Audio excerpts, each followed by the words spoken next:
বর্তমানে দেশের ফুটবলে চলছে নতুন জোয়ার। একের পর এক প্রবাসী ফুটবলার যুক্ত হয়েছে লাল সবুজ শিবিরে। সম্প্রতি হামজা চৌধুরী, ফাহামিদুল ইসলাম এবং সমিত সোমের পর সবচেয়ে বেশি আলোচনায় ছিলেন আরেক প্রবাসী ফুটবলার কিউবা মিচেল। এবার তিনিও যুক্ত হলেন দেশের ফুটবলে।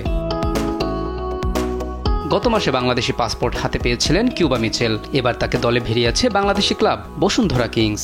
এএফসি চ্যালেঞ্জ লিগের জন্য খেলোয়াড় নিবন্ধনের শেষ দিন ছিল সোমবার, আর শেষ দিনেই ইংল্যান্ডের ক্লাব সান্ডারল্যান্ড থেকে কিউবা মিচেলকে দলে নিয়েছে কিংস শিবির। আগামী 3 মৌসুমের জন্য কিউবার সঙ্গে চুক্তি করেছে বসুন্ধরা কিংস।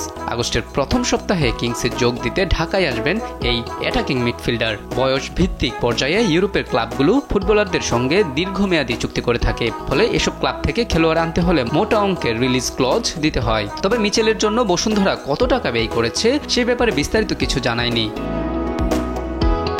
আগামী মৌসুমে ইংলিশ প্রিমিয়ার লিগে খেলা নিশ্চিত করা ক্লাব সান্ডারল্যান্ডের অনূর্ধ্ব 21 দলে ছিলেন কিউবা মিচেল। আসন্ন এএফসি অনূর্ধ্ব 23-এর প্রাথমিক দলেও আছেন তিনি। বর্তমানে ফিফার প্লেয়ার্স স্ট্যাটাস কমিটির অনুমোদনের অপেক্ষায় আছেন মিচেল। সেই ধাপ শেষ হলে বাংলাদেশের হয়ে খেলতেও আর কোনো বাধা থাকবে না তার।